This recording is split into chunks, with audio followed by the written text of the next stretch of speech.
सावलिया सेठ की जय।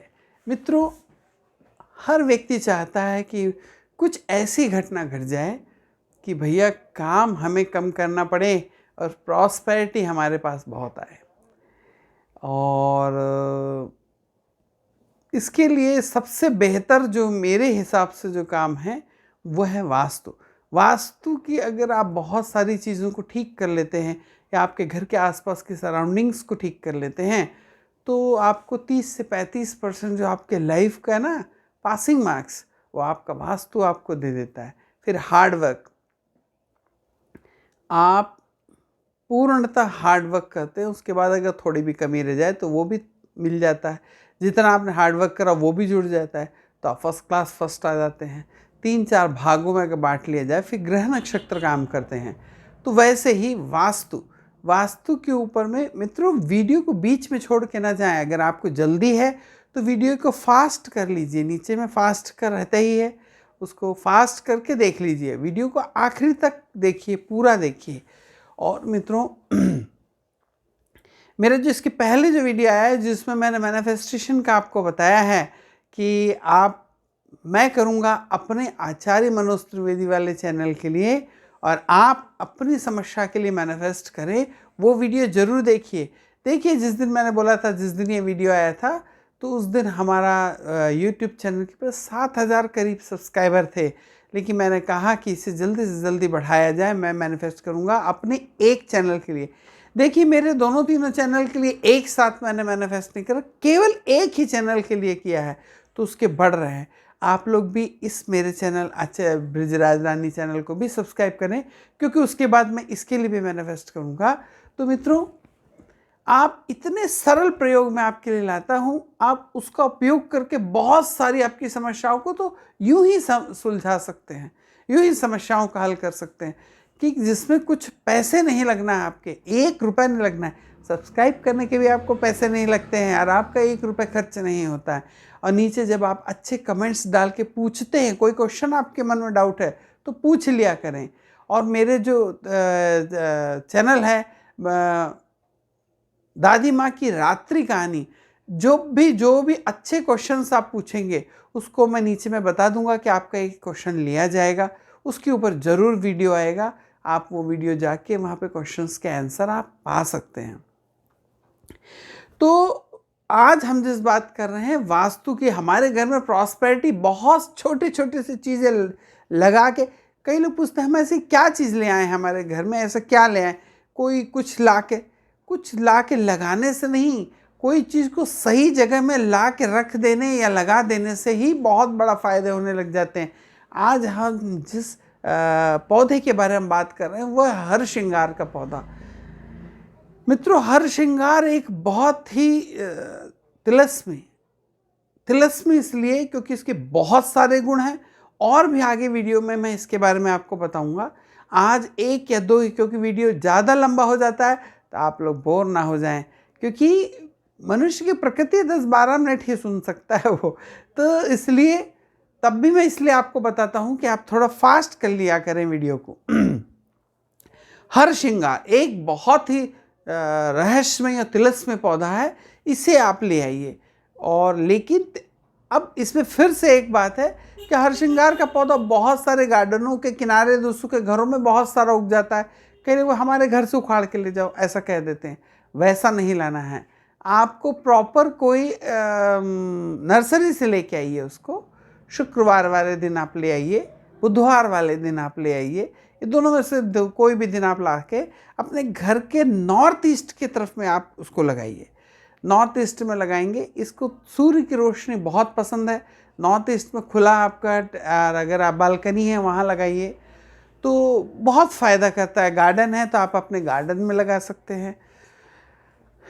ये जिस प्रकार तुलसी के पौधे में आप शाम के समय दिया लगाते हैं, उसी प्रकार से हर श्रृंगार के पौधे में भी एक दिया अगर आप लगाते हैं तो शाम के समय का मतलब ये नहीं कि सूर्यास्त के समय ही लगाना है।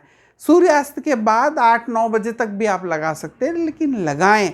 अब इसका ये भी मतलब नहीं कि रात को 10 बजे लगा रहे हैं, यानी जब आपको लगे, कंफर्टेबल लगे, उस समय में आप सूर्यास्त के बाद, जब आप अपने ऑफिस से आ जाएं, या घर का कोई व्यक्ति जब अपने रोज के निमित्त कामों से थोड़ा सा हट जाता है, थोड़ा उसके पास टाइम रहता है, तो उस समय में आप लगा सकते हैं, एक दिया लगाएं और उस अपने मन में इच्छा रखें कि मेरे सारे कार्य हो गए हैं, हो रहे नहीं हैं, हो गए हैं, ऐसे कल्पना रखिए।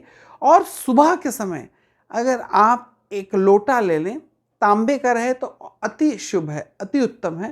तांबे के लोटे में एक थोड़ी सी आप कपूर डाल लीजिए, हल्की सी, छोटा सा एक टुकड़ा, लेकिन देसी कपूर डालिए। जो आजकल टिकिया बनी हुई मिलती है उसके अंदर बहुत सारा प्लास्टिक मिला रहता है, वो ना लेते हुए बरास कपूर जो आता है, उस कपूर की एक टिकिया आप उस लोटे में डाल के हर श्रृंगार का जो आपने गमला लगाया है उस गमले के अंदर में उस लोटे को अपनी शुभ इच्छा के साथ, पॉजिटिविटी के साथ उस गमले के अंदर में उसका तांबे के लोटे को रख दें। अब आप कहेंगे मैंने तो ज़मीन में लगाया है, कोई परेशानी नहीं है। आप उस झाड़ पौधे के नीचे ले जाके उस कलश को रखें। अब उसके लिए बहुत बड़ा कलश या लोटा रखने की ज़रूरत नहीं है, छोटा सा भी एक आप तांबे का लोटा या कलश ले सकते हैं, उसके अंदर रखिए। सुबह के समय जब आप स्नान वगैरह से निवृत्त हो जाते हैं तो सुबह के समय जब आप सूर्य देव को जल देते हैं, उसी समय में एक छोटे से लोटे में एक पौधा एक पान जल लेके उसके नीचे में रख दीजिए शुभ इच्छा के साथ। शुभ इच्छा कैसे कि मेरे सारे कार्य हो गए हैं, मैं बहुत प्रसन्न हूँ, मैं बहुत खुश हूँ, मेरे घर में सब बहुत प्रेम में, स्नेह में चल रहा है, सारा मेरा परिवार बहुत खुश है, सब एक दूसरे से बहुत प्यार करते हैं, एक दूसरे से सबको बहुत लगाव है, सब एक दूसरे की हेल्प कर रहे हैं, करेंगे नहीं, कर रहे हैं, प्रेजेंट में चालू है ये घटना। ऐसा सोचते हुए जब एक कलश आप रख देते हैं उसके नीचे और 24 आवर्स, सवेरे आपने रख दिया तो दूसरे दिन सवेरे तक उसको रखे रहने दीजिए। और दूसरे दिन जब सवेरे या तो आपके घर में जो सफाई कर्मचारी आते हैं जो जल लेते हैं वो उसमें, या फिर आप पहले उस कलश के जल को पूरे घर में फर्श पे छिड़क दीजिए। जब आपके घर में सफाई होने वाली हो, आपके घर में डस्टिंग हो रही है, पोछा लगने वाला हो, तब आप उसके पहले उस जल को छिड़क दीजिए सारे घर में, उसके बाद आप पोछा लगवाइए। आप देखेंगे बहुत पॉजिटिविटी आपके घर के अंदर में भर भर के पॉजिटिव है और माता लक्ष्मी बहुत प्रसन्न होती है। मित्रों, ये जल छिड़कने से कोई आसमान से कोई विशेष कोई ऊर्जा या कोई एनर्जी नहीं आ जाएगी। दरअसल हमारे जो पृथ्वी की जो ऊर्जा ची एनर्जी होती है वो जब हम नेगेटिविटी उसके ऊपर सफाई नहीं होती है, वो क्लिनजिंग नहीं होती है, बैड एनर्जी जो वो क्लिनजिंग नहीं होती, सफाई नहीं होती है, तो ज़मीन के अंदर चली जाती है। और अगर आप इस प्रकार का जल और नेगेटिविटी घर से हटाने के मैं बहुत सारे वीडियो ऑलरेडी बना चुका हूँ, उन्हें भी देखिए जाके। इसको जब आप इसका छिड़क के पोछा लगाते हैं तो पता चलता है वो जो ऊर्जा है, जो ची है, पृथ्वी की, अर्थ की एनर्जी है, वो आपके फ्लोर के 4 उंगल इतना ऊपर में ऊपर आ जाती है, क्योंकि उसके ऊपर जो क्लींजिंग हो गई है, उसके ऊपर से हट गया, नेगेटिविटी हट गई, तो वो पृथ्वी से इतने ऊपर उड़ने लगती है। और जब आप अपने पैर रख के चलते हैं तो वो एनर्जी आपके पैर से जरिए आपकी बॉडी में पूरे वातावरण में फैलने लग जाती है। मित्रों, आजकल एक फैशन है, लोग जो चप्पल पहन के, स्लीपर्स पहन के भी घर में घूमते रहते, पैर, नंगे पैर ज़मीन में नहीं रखते, क्योंकि नंगे पैर, खुले पैरों से ज़मीन में चलना, गार्डन में घास पे चलना, पहले लोग खेतों खलिहानों में बात करते तो बहुत सारी समस्याएं, बीपी हो गया, मानसिक और डिप्रेशन हो गया, ये सब समस्याएं जो पहले बिल्कुल नहीं आती थी, आजकल ये समस्याएं आ रही, क्योंकि हम और आपने पैर, खुले पैर, बिना जूते चप्पल के, बिना शॉक्स के चलना बंद कर दिया है। तो वो एनर्जी तो खुले जगह में, खेतों में है, सूर्य की रोशनी पड़ रही है तो एनर्जी ऊपर रहती है, तो वहाँ हम चलते नहीं हैं। कम से कम वो एनर्जी को हम घर में तो ला सकते हैं। अब आप बोलेंगे कि मैं तो 4th फ्लोर में रहता हूँ, 5th फ्लोर में रहता हूँ, तो कैसे होगी? भैया, भाई साहब, अर्थिंग तो पूरी ज़मीन से ही बनी हुई है, पूरा आपका घर ज़मीन में, हवा में तो नहीं बना है और रखा हुआ है। वो एनर्जी जब आप साफ़ करेंगे तो ये ना सोचे कि मैं अगर अपने ऊपर के 3rd फ्लोर 4th फ्लोर को साफ़ कर रहा हूँ तो नीचे वालों को भी इसका फ़ायदा होगा। जहाँ वो सफाई होगी, जहाँ पे जल डाला जाएगा, वहाँ पे ऊर्जा जरूर रहेगी।